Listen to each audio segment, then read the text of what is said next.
Hello friends, welcome back to the channel. तो भाई आज हम बात करने वाले हैं Toyota Urban Cruiser Hyryder के बारे में, जो कि एकदम बेस मॉडल होने वाला है। बट अगर मैं आपको ये गाड़ी दिखाऊंगा ना तो आप कह नहीं पाओगे कि ये बेस मॉडल है। तो एक बार आप गाड़ी भी देख लो। तो यहाँ पे भाई कुछ ऐसी लगने वाली है, फ्रंट में alloy wheels, LED lights, interior में मज़ा आ काट देगी भाई। इतना तगड़ा कंपनी ने यहाँ पे अपडेट करके और ऑफर के साथ भाई निकाला हुआ है। वो सारी चीज़ें क्या है तो वो वीडियो में बताने वाले हैं। अगर चैनल पर पहली बार आया तो चैनल को सब्सक्राइब कर लो। वीडियो अच्छा लगे गाइस तो पक्का लाइक कर दीजिएगा। गाड़ी के फ्रंट प्रोफाइल से भाई अगर आप देखो तो इस गाड़ी में भाई अपडेट कर दिया गया है 360 डिग्री कैमरा। इस जगह पे देखो, फ्रंट में आपको कैमरा काफ़ी शानदार सी आपको इस जगह पे ग्रिल मिल जाती है, टोयोटा का लोगो, बोनट पे काफ़ी अच्छी डिज़ाइन। उसी के साथ यहाँ पर अगर आप देखते हो तो आपको DRLs मिल जाती हैं और ये इंटीग्रेटेड है। इसी में आपको इंडिकेटर भी देखने को मिल जाता है और ये लाइट्स आपको LED में मिल जाती हैं। सिनेमैटिक में वो लगा दूंगा तो आप उससे चेकआउट कर लेना। बम्पर का जो नीचे का डिज़ाइन है ना वो भी काफ़ी ज़्यादा भाई शानदार लगने वाला है। ठीक है, वाइपर्स आपको जो है नॉर्मल मिलते हैं, इसमें रेन सेंसिंग वाइपर्स नहीं आते हैं। और ORVMs देखो, ORVM ऑटो फोल्ड मेरे हिसाब से कर दिया गया होगा, वो इंटीरियर में चलेंगे तब दिखाएंगे। 360 डिग्री कैमरे की प्लेसमेंट बिल्कुल ही नए अलॉय व्हील्स बेस मॉडल में डाले गए हैं और बहुत शानदार लग रहे हैं भाई। यहाँ पर इसका टायर साइज़ की बात करते हैं 215 50 R17। ठीक है, 17 इंचेस के हैं। फ्रंट में भी डिस्क ब्रेक है और रियर में भी डिस्क ब्रेक है। तो ये चीज़ भाई काफ़ी अच्छी है कि आपको फ्रंट में भी डिस्क ब्रेक मिल जाती है, रियर में भी डिस्क ब्रेक मिल जाती है। तो ये काफ़ी अच्छी चीज़ें हो जाती हैं। और अगर मैं इसके व्हील बेस वगैरह के बारे में बात करूं तो इसमें आपको भाई व्हील बेस मिल जाता है 2600 mm का। इस गाड़ी का कर वेट है 1145 से लेकर 1190 kg, ग्रॉस वेट है 1650 kg। और साइड बॉडी प्रोफाइल से भी गाड़ी देखो यार क्या ही प्रीमियम लग रही है। और 208 mm की भाई इस गाड़ी में ग्राउंड क्लियरेंस मिल जाती है। ये जो है आपका एसेसरीज़ का पार्ट मिलता है, जिसमें आपको एक रिक्वेस्ट सेंसर भी मिल जाएगा। बाकी ऊपर कॉर्नर से लेकर आगे तक आपको मिल जाती है क्रोम की लाइन। और इस गाड़ी में सनरूफ नहीं है, ये देखो। ठीक है, शार्क फिन एंटीना मिल जाएगा। उसी के साथ अगर आप बैक प्रोफाइल से देखते हो तो बैक प्रोफाइल से यहाँ पर आपको LED में लाइट्स मिल जाती हैं, हैलोजन में इंडिकेटर और रिवर्स लाइट मिल जाएगी। यहाँ पर आपको नियो ड्राइव ई की जो है बैजिंग मिल जाती है। पीछे अगर आप देखते हो तो पीछे आपको टोयोटा का लोगो मिल जाएगा। उसी के साथ यहाँ पे कैमरे की प्लेसमेंट मिल जाएगी। और अगर आपको गाड़ी परचेस करनी है तो आप सनी टोयोटा पे कांटेक्ट कर सकते हो। डिफॉगर मिल जाएगा और इस जगह पे देखो स्पॉइलर पे आपको हाई स्टॉप माउंट लैम्प भी ऑफर कर दी जाती है। अर्बन क्रूज़र हाई राइडर की बैजिंग मिल जाती है। और पीछे अगर मैं बताऊँ तो 1 2 3 4 पार्किंग सेंसर्स भाई आपको रियर में देखने को मिल जाते हैं। तो भाई चलिए बूट स्पेस को एक बार हम लोग चेकआउट कर लेते हैं। तो यहाँ पर आपको मिल जाने वाली है 373 लीटर्स की है बूट स्पेस। बाकी यहाँ पर अगर आप कॉर्नर पे भी देखते हो तो कोई भी कॉर्नर पे आपको बूट लाइट जो है देखने को नहीं मिलती है। ये है अपनी LED लाइट्स, जो कि भाई मैं आपको बता रहा था कि अपडेट करी गई है। ठीक है, आती हैलोजन में है। मैं आपकी लाइट्स चेकआउट कराऊंगा। यहाँ पर अगर आप देखो तो कोई भी स्टेपनी आपको यहाँ पे देखने को नहीं मिलेगी। पंचर किट पूरी है। ये देखो, टायर इन्फ्लेटर भी मिल जाता है। मैं क्लोज कर देता हूँ एक बार। ठीक, शार्क फिन एंटीना तो भाई मैंने बता ही दिया कि मिल जाने वाला है। इस जगह पर अगर आप देखते हो तो 45 लीटर्स की आपको फ्यूल टैंक कैपेसिटी मिल जाती है। अलॉय व्हील्स के डिज़ाइन आपको कैसी लग रही है आप कमेंट सेक्शन में मुझे बता सकते हो। और डोर वाइज़र भी आपको यहाँ पे ऑफर कर दिए जाते हैं। ये रूफ रेल्स हैं छोटी छोटी, जो कि एसेसरीज़ पे लगी हुई हैं। पूरी एसेसरी लोडेड है। एक बार आप अंदर का इंटीरियर चेकआउट करो यार, क्या सीट्स मिल जाती हैं आपको, काफ़ी प्रीमियम। तीनों पैसेंजर्स के लिए एडजस्टेबल हेडरेस्ट मिल जाएंगे।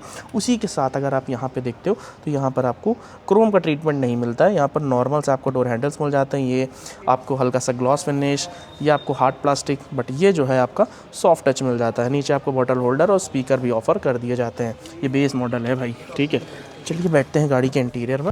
तो भाई गाड़ी के इंटीरियर में बैठ चुके हैं। उसी के साथ अगर मैं भाई यहाँ पे बताऊँ कि आपको यहाँ पे कंफर्ट कैसा मिलता है, देखो बेस मॉडल में यार जो है सीट्स जो है अपडेट कर दी गई हैं, जिसके हिसाब से आपको कंफर्ट काफ़ी ज़्यादा शानदार मिलता है। क्योंकि बेस मॉडल में आपको फैब्रिक सीट्स मिल जाती हैं। इसमें जो फैब्रिक सीट्स का कोई भी यूज़ नहीं किया गया है। सारी सीट्स अगर आप यहाँ पे चेकआउट करो तो पूरी की पूरी लेदर में दी गई हैं। और इस जगह पे भाई यहाँ पे देखो तो आपको आर्मरेस्ट मिल जाता है, जिसमें आपको 2 कप होल्डर्स भी दिए जाते हैं। ठीक है, तो ये सब चीज़ें हैं। बाकी अगर मैं ऊपर के लाइट्स की बात करता हूँ तो ऊपर की जो लाइट्स हैं ये आपको हैलोजन में देखने को मिल जाती है। ये चेक करो, तो ये लाइट्स हैलोजन में है। फ्रंट का डैशबोर्ड आपको कुछ ऐसा मिल जाता है, बिल्कुल ही जैसे फॉर्च्यूनर में 4x4 में एक क्रीम कलर नहीं आता है, सेम एज इट इज़ आपको वैसे ही मिल जाता है। आगे चलेंगे तो स्क्रीन कौन सी लगी है, क्या स्पीकर की क्वालिटी है, वो सब देखेंगे। बाकी अगर मैं स्पेस के बारे में बात करूँ तो स्पेस भी यहाँ पर आपको काफ़ी ज़्यादा बढ़िया और डिसेंट क्वालिटी की मिल जाने वाली है। ये सब चीज़ें हैं।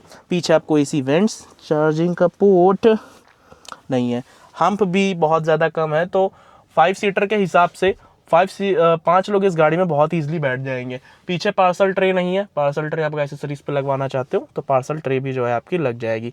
इस तरफ आपको एडजस्टेबल जो है सीट बेल्ट्स मिल जाती हैं, तो भाई मोटा या पतला जैसा भी बंदा बैठता है तो काफ़ी ईजिली वो बैठ सकता है। तो चलते बाहर की तरफ।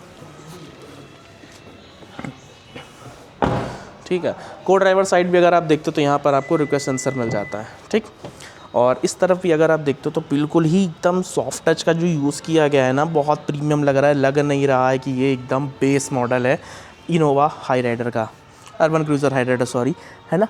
तो ग्लव बॉक्स एक बार चेक कर लेते हैं। तो ग्लव बॉक्स में भी काफ़ी डिसेंट सी स्पेस मिल जाती है, बट ये जो कलर कॉम्बिनेशन दिया गया है ना, ये मुझे पर्सनली काफ़ी अच्छा लग रहा है। थोड़ा सा ये कलर कॉम्बिनेशन फॉर्च्यूनर में आया है, तो मैं एक बार देखा हूँ, मैंने वीडियो भी शायद उसकी बनाई है। तो ये सब चीज़ें हैं। चलते हैं ड्राइवर साइड की तरफ।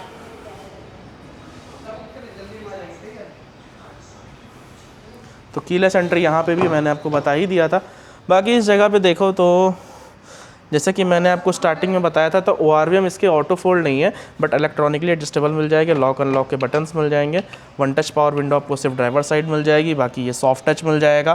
पूरा डैशबोर्ड का जो ये पोर्शन है ये सॉफ्ट टच में मिल जाता है।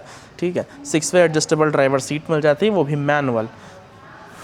1 मिनट, इस जगह पे आपको इंजन स्टार्ट स्टॉप बटन मिल जाता है, जो कि पूरा क्रोम से ट्रीटमेंट से दिया गया है। और यहाँ पर आपको हेडलाइट लेवलिंग के जो है ऑप्शन मिल जाते हैं। गाड़ी में बैठ जाते हैं भाई। तो कुछ ऐसी स्टीयरिंग व्हील मिल जाती है। तो चाबी भी एक बार भाई आप लोग देख ही लो। तो कुछ ऐसी सी यहाँ पे भाई चाबी मिल जाती है। लॉक अनलॉक के बटन, यहाँ पे टोयोटा का लोगो, 2 की फोब दिए जाते हैं। ठीक है, और इग्निशन एक बार ऑन कर लेते हैं।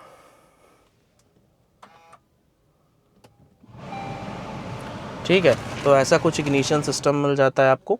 और एनालॉग मीटर कंसोल यहाँ पे देखने को मिल जाएगा। इधर आपको RPM मीटर मिल जाएगा, बीच में एक MID, और इस तरफ आपको कॉर्नर पे मिल जाने वाला है स्पीडोमीटर।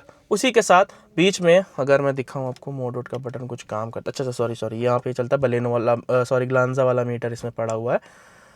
और ये नियो ड्राइव है, तो नियो ड्राइव में बेसिकली ऐसी ही सिस्टम आता है, बैटरी, मोटर और इंजन, पूरा हाइब्रिड सिस्टम नहीं है। और जबकि ये मैनुअल है, ये देखो मैनुअल ट्रांसमिशन है मेरे पास। टोयोटा का लोगो मिल जाता है। और डुअल कलर में जो स्टीयरिंग व्हील मिलती है यहाँ पे भाई, यहाँ पर आपको लेदर का जो है ट्रीटमेंट मिल जाता है, लेदर स्टीयरिंग व्हील मिल जाएगी। उसी के साथ यहाँ पर क्रीम कलर, ऊपर आपको ब्लैक कलर, टोयोटा का 3D क्रोम में आपको लोगो मिल जाता है। यहाँ पे वॉइस कमांड जैसे फीचर्स मिल जाते हैं। एक बार हम लोग स्टीयरिंग एडजस्टमेंट के बारे में बात करते हैं। तो टिल्ट और टेलीस्कोपिक दोनों है, तो भाई आप अपने अकॉर्डिंग इसको एडजस्ट कर सकते हो। ये स्क्रीन में बेसिकली मेरे हिसाब से ये 10 इंच की है, उससे ज़्यादा नहीं है। और ये एक तरीके का एसेसरीज़ है। कंपनी ने जो भी एसेसरीज़ दी है, थोड़ी सी क्वालिटी है, अच्छी है। ठीक है, एक बार इसके 360 डिग्री कैमरा का चेकआउट कर लेता हूँ। कोई मसल कंपनी के दे जाते हैं आपको। आप लोग भाई कमेंट करके बताओ, मुझे इतना कंपनी के बारे में, मतलब एंटरटेनमेंट स्क्रीन के बारे में नॉलेज नहीं है। जो मॉडिफिकेशन करता है उसको ज़रूर पता होगा। तो जो भी वीडियो भाई प्लीज़ देख रहा हो तो आप लोग बताना, है ना। एक बार ये लगे हाथ रिवर्स गियर भी चेक कर लेते हैं भाई साहब। यार क्वालिटी तो यार काफ़ी बेस्ट दी है यार, ये तो भाई अच्छी चीज़ है। लेकिन 360 व्यू कैसे आएगा इसका? अरे भाई साहब, गाड़ी है हाई राइडर और इस पे बन के आ रही है ऑडी, देख रहे हो। तो कोई दिक्कत नहीं है भाई। वो एंटरटेनमेंट स्क्रीन में जो भी सेव होगा वो चीज़ें हैं, क्योंकि आफ्टर कंपनी का ये नहीं है ना, तो ये सब चीज़ें हैं। ठीक, और ये एक्सेसरीज कितने की है ये भी मैं आपको बता दूंगा। बाकी टच रिस्पॉन्स ठीक है इसका। इधर अगर आप देखते हो तो इस जगह पे यहाँ पर ये जो मिरर है एकदम नॉर्मल मिलता है, ऑटो डिमिंग बिल्कुल नहीं दिया गया है। ऊपर की तरफ अगर आप देखो तो यहाँ पर आपको लाइट्स मिल जाती हैं। ठीक, उसी के साथ साथ इस जगह पे टिकट होल्डर दिया गया। टिकट होल्डर के साथ इधर आपको वैनिटी मिरर मिल जाता है, बट वैनिटी लाइट का जो है यहाँ पे यूज़ नहीं किया गया। ठीक है, और एक चीज़ और इस गाड़ी में आप नोटिस कर पा रहे होगे क्या? Ambient lighting. ये देखो तो ये भाई पूरी एम्बियंट लाइटिंग आपको कंपनी करके देगी, और कितने चार्जेस लेगी वो भी मैं अभी आपको बता दूंगा। और इस जगह पे देखो तो ऑटोमेटिक क्लाइमेट कंट्रोल मिल जाता है, तो ये काफ़ी अच्छी चीज़ है। और छोटी सी एक डिस्प्ले है जिससे कि आप सारी चीज़ें यहाँ पे कंट्रोल कर पाते हो, ठीक है। इंजन के बारे में भी बात करेंगे, सेफ्टी पर्पस के बारे में बात कर ले। देखो पहली चीज़ तो स्टैंडर्ड 6 एयरबैग्स कर दिए गए हैं, जिससे कि अब आपको बेस मॉडल में भी 6 एयरबैग्स देखने को मिल जाएंगे, ठीक। उसी के साथ साथ आपको electronic brake force distribution, engine immobiliser, electronically stability control, rear camera क्या पूरा आपको वो मिल जाता है, क्या बोलते हैं 360 डिग्री कैमरा, ठीक है, जो कि आफ्टर मार्केट ही कह नहीं सकते, लेकिन कंपनी ने लगा के दिया है तो भाई कंपनी का ही माना जाएगा। ये सब चीज़ें हैं। और इधर अगर देखो तो यहाँ पर आपको 5 speed manual transmission reverse gear के साथ मिल जाता है। इस जगह पे आपको मैनुअल हैंड ब्रेक, और आर्मरेस्ट भी कंपनी ने लगाया है, तो आर्मरेस्ट में भी स्पेस काफ़ी डिसेंट सी आपको मिल जाती है, ठीक है। और ये इसकी सीट की जो कुशनिंग है ना भाई, वो काफ़ी ज़्यादा आपको स्मूथ मिलती है, बहुत मतलब कुशनिंग अमेजिंग है। मैं ये नहीं कह रहा कि कुशनिंग इसकी ख़राब है, लेकिन कुशनिंग आपको जो है काफ़ी ज़्यादा शानदार मिल जाती है। सिटिंग कंफर्ट भी काफ़ी ज़्यादा बेस्ट है। देखो सिटिंग कंफर्ट फैब्रिक में ही थोड़ा सा ख़राब मिलता है, उसमें क्या होता है यार, जो स्वेटिंग होती है ना वो बहुत मतलब अजीब सी वो एब्जॉर्ब कर लेता है, बट ऐसा लेदर के साथ नहीं है। लेदर थोड़ा सा अच्छा रिस्पॉन्स करता है। आपका ओपिनियन क्या है आप मुझे कमेंट सेक्शन में बता सकते हो, ठीक। आप यहाँ से नीचे से ओपन करते हैं इसके बोनट के बटन को। देखो 2 बटन दिए गए, एक पेट्रोल का और एक बोनट का। तो बोनट का हम लोग यहाँ से ओपन कर लेते हैं, ठीक है, और इग्निशन बंद कर देते हैं, ठीक। तो ये इग्निशन मैंने ऑफ कर दिया। चलते हैं भाई बाहर की तरफ।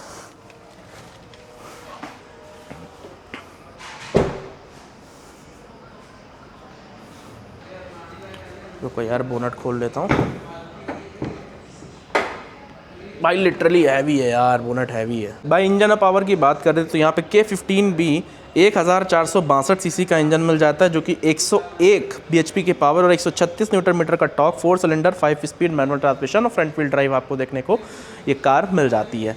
अब देखो कंपनी जो है भाई इस कार का माइलेज 21 kmpl का क्लेम करती है।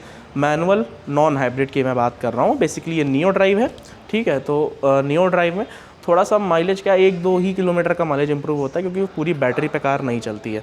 पहले आप इंसुलेशन भी चेक कर लो, तो इंसुलेशन भी मिल जाता है, यहाँ पे रबर्स भी मिल जाती हैं, जिससे कि गाड़ी के बोनट पे वाइब्रेशंस नहीं रहती हैं। हाँ, तो ये मैं कह रहा था कि गाड़ी के इंजन में यहाँ पे बेस मॉडल अगर आप लेना चाहते हो तो ले सकते हो। पावर थोड़ी सी मतलब मुझे कम लगती है, एक हाई राइडर की और ग्रैंड विटारा, दोनों की मुझे पावर थोड़ी सी कम लगती है, बट गाड़ी दोनों ही बढ़िया है, दोनों ही सेम गाड़ी हैं, ठीक है। अगर आप डेली पर्पस के लिए लेते हो हाइब्रिड इसका वर्जन, तो भाई आपको माइलेज काफ़ी ज़्यादा बेस्ट मिलने वाला है। तो चलिए बोनट को बंद करते हैं और बात कर लेते हैं इस गाड़ी के प्राइसिंग के बारे में। तो भाई ये थी अपनी टोयोटा की अर्बन क्रूज़र हाई राइडर का सबसे बेस मॉडल।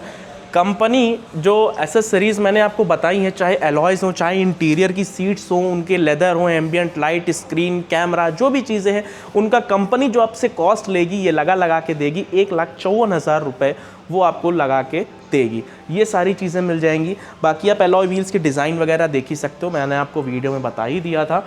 और इंटीरियर बहुत ज़्यादा प्रीमियम कर दिया गया है, एकदम टॉप मॉडल जैसा, क्योंकि 360 डिग्री कैमरा दे दिया है, एलॉय व्हील्स दे दिए हैं। 360 डिग्री कैमरे की क्वालिटी काफ़ी ज़्यादा आपको बेस्ट देखने को मिलती है। तो अब देखो मैं गाड़ी की प्राइस बताता हूँ आपको। 10,99,000 रुपये एक्स शोरूम, 13,25,000 रुपये ऑन रोड, उसमें आप 1,54,000 रुपये ऐड कर दो बेस मॉडल में, तो आपको इतने सारे फीचर्स जो है मिल जाने वाले हैं कंपनी से ही। और ये गाड़ी आपको मिल जाती है सनी टोयोटा, चिन्हट, फैज़ाबाद रोड, लखनऊ से। शोरूम की सारी कॉन्टैक्ट डिटेल्स मैंने आपको डिस्क्रिप्शन बॉक्स में दे दी है, तो आप कॉन्टैक्ट करके और भी जानकारी ले सकते हो। टोयोटा के कोई भी प्रोडक्ट अगर आपको लेना है तो आप कॉन्टैक्ट करके जानकारी ले सकते हो। मिलते हैं दोस्तों नई गाड़ी को लेकर नेक्स्ट वीडियो में, तब तक के लिए गुड बाय, जय हिंद दोस्तों।